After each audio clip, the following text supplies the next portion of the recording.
राधे राधे, जय श्री कृष्णा। साथियों, हमारे मथुरा में पूरे ब्रज मंडल में श्री कृष्ण भगवान की बाल लीलाओं से कड़ कड़ में उनकी बाल लीला बसी हुई है। श्री कृष्ण भगवान की इतनी रहस्यमयी लीलाएं और इतनी लीलाएं, इतनी अद्भुत लीलाएं कि उनको सुनने को मन करता है, कि उनको सुनते रहें, उनको बार बार सुनने को मन करता है।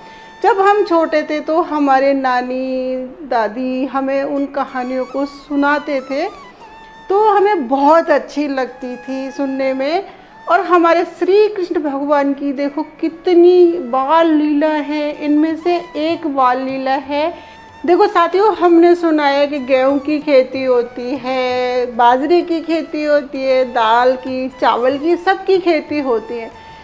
क्या हमने सोचा है या सुना है कि मोती की भी खेती होती है?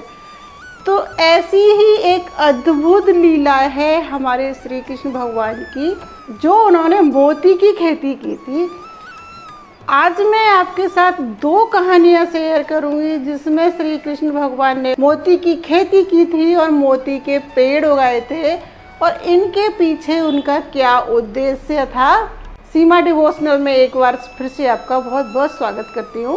साथियों, पूरे ब्रज में श्री कृष्ण भगवान की बाल लीलाएं बहुत ही रोचक और रहस्यपूर्ण तो हैं ही। उनमें से एक श्री कृष्ण भगवान की बाल लीला है कि उन्होंने मोती की खेती की थी। ऐसा कहते हैं कि जब श्री कृष्ण भगवान ने गोवर्धन पर्वत को उठाया था, तो उसके बाद जो हमारी राधा रानी के पिता थे, वो राजा थे वृषभान जी, तो उन्होंने श्री कृष्ण भगवान और बलराम जी के लिए मोतियों की माला भेंट की थी। कुछ लोग ऐसे भी कहते हैं कि श्री कृष्ण भगवान और राधा रानी की सगाई हुई थी, तो वृषभान जी ने उन नंद बाबा को मोती भेंट में दिए थे।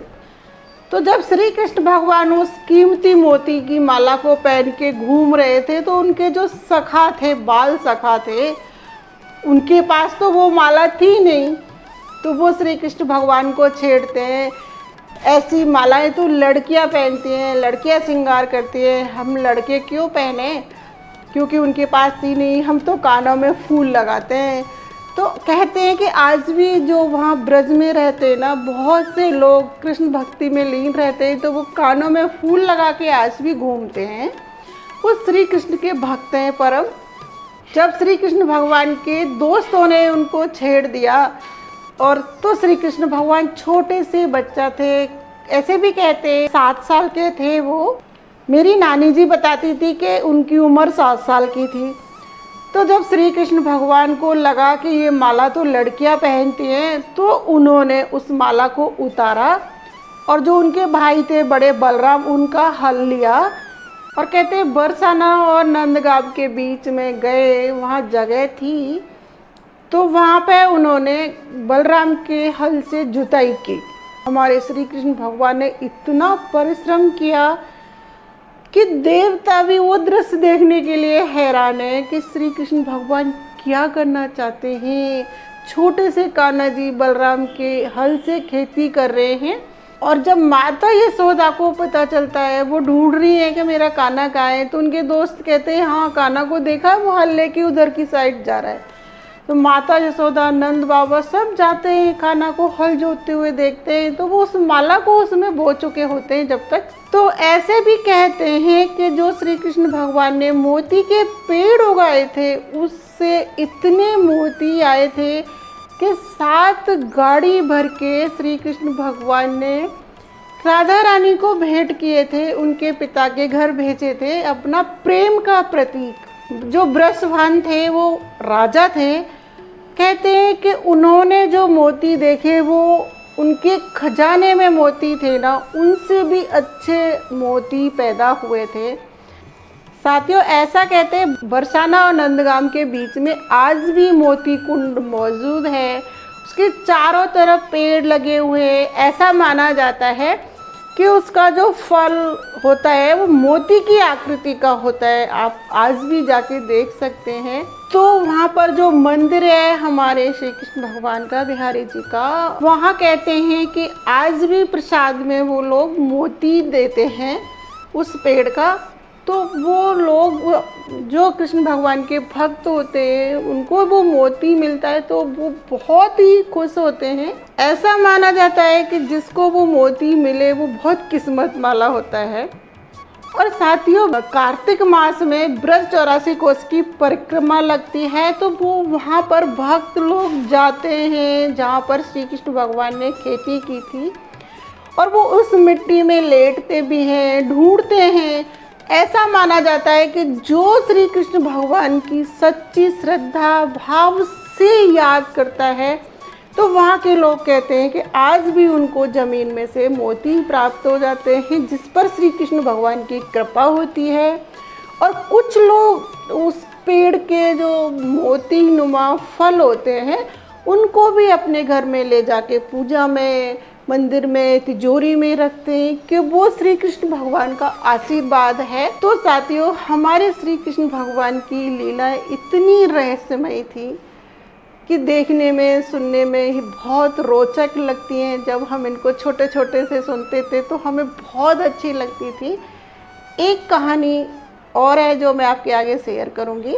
साथियों, दूसरी कहानी इस तरह से है कि ब्रज में सारी गोपियाँ श्री कृष्ण भगवान को बहुत प्यार करती थी और वो चाहती थी कि कान्हा उनके घर में जाके माखन खाए। तो एक गोपी थी, वो ये तो चाहती थी कि कान्हा उनके घर में माखन खाए। वो श्री कृष्ण भगवान को बहुत प्यार भी करती थी, लेकिन जिस दिन श्री कृष्ण भगवान उनके घर माखन खाने जाते हैं तो वो अपनी एक माला थी उसके पास जो उसके पति ने प्रेम के प्रतीक में दी थी, तो वो उससे भी बहुत प्यार करती थी। तो श्री कृष्ण भगवान से वो माला टूट जाती है या श्री कृष्ण भगवान जानबूझकर उस माला को तोड़ देते हैं। जब माला टूट जाती है तो वो गोपी रोते रोते सारी गोपियों को लेकर माता यशोदा के पास पहुंचती है और माता यशोदा से कान्हा जी की शिकायत करती है।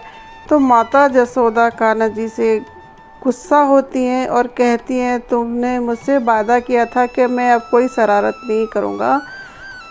तो कान्हा कहते हैं कि हे माता, मैं इनके घर नहीं गया था, इन्होंने मुझे बुलाया था।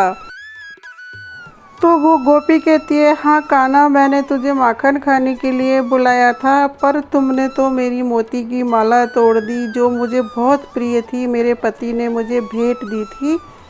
तो वो माला मुझे बहुत ही प्रिय थी, मुझे इस बात का बहुत दुख है। तो माता यशोदा कहती है, मेरे लाला ने तुम्हारी माला तोड़ी है तो तुम मेरी माला ले लो। वो कान्हा के हाथ में अपनी माला उतार के दे देती हैं और कहती हैं, तुम ये काकी को भेंट दे दो। जब श्री कृष्ण भगवान उस गोपी को भेंट देते हैं तो उनको गोपी को समझाना था, वस्तु से अधिक प्रेम नहीं करना चाहिए, प्रेम करना है तो भगवान से करो। तो जब छोटे से कान्हा गोपी को माला दे रहे हैं तो वो माला कभी तो गोपी को फूल दिखती है, कभी मोती दिखते हैं टूटे हुए और कभी माला दिखती है। गोपी कहती है, हे कान्हा, मेरी समझ में आ गया, तुम मुझे क्या समझाना चाहते हो, अब मुझे कोई माला नहीं चाहिए। लेकिन माता यशोदा कहती हैं कि तुम्हें ये माला तो लेनी पड़ेगी, और कृष्ण भी कहते हैं कि हाँ काकी, ये माला तो आपको लेनी ही पड़ेगी। तो साथियों, जब श्री कृष्ण भगवान उस गोपी को माला भेंट करते हैं तो यहाँ पर सारी गोपियों के मन में ये ख्याल आता है कि कान्हा ने हमें कोई उपहार नहीं दिया, और इस गोपी को तो कान्हा ने उपहार दे दिया मोती की मालाओं का, और हमें तो कोई उपहार नहीं दिया। हम भी तो कान्हा से प्यार करते हैं, हमारे घर भी तो कान्हा माखन खाने के लिए आते हैं। तो साथियों, अब माता यशोदा है ना, कान्हा जी से गुस्सा हो जाती हैं और कहती हैं कि तुमने मुझसे वादा किया था लल्ला कि मैं अब किसी गोपी के घर माखन नहीं खाऊंगा, चोरी नहीं करूंगा, फिर भी तुमने चोरी की, मैं तुमसे बात नहीं करूंगी। तो हमारे कान्हा जी क्या करते हैं, कुबेर जी को बुलाते हैं, आदेश देते हैं कि मेरे घर एक साहूकार बन के, स्वर्णकार बन के आ जाओ। तो उनका उद्देश्य था कि सारी गोपियों को भी भेंट देनी थी और उनको माता यशोदा को भी भेंट देनी थी। तो जब कुबेर जी आते हैं तो नंद बाबा देखते हैं तो वो कान्हा जी इशारा कर देते हैं कि बाबा मैया को नहीं बताना, और कान्हा एक बहुत ही प्यारा सा हार कुबेर जी से ले लेते हैं और साथ में वो एक मोती भी लेते हैं। वो हार लेके अपनी माता के पास जाते हैं और कहते हैं, हे माता, ये मैंने आपके लिए पसंद किया है, ये हार आप ले लो और मुझे माफ़ कर दो। मैं आज के बाद किसी गोपी के घर चोरी करने नहीं जाऊंगा, ये मेरा वायदा है, मैं चोरी नहीं करूंगा। तो माता यशोदा बहुत खुश हो जाती हैं, कान्हा को गले लगा लेती हैं। यहाँ पर हमारे कान्हा जी को एक मोती मिलता है जो उन्होंने कुबेर जी से लिया था। तो वो माता जी से, यशोदा से कहते हैं कि हे माता, देखो मेरे पास एक मोती है, मैं इसको बोऊंगा। माता यशोदा कान्हा से पूछती हैं, तुम इस मोती को क्यों बोना चाहते हो? बोले, सारी गोपियाँ चाहती हैं कि मैंने उनको उपहार नहीं दिया तो मैं उनको मोती का उपहार दूंगा।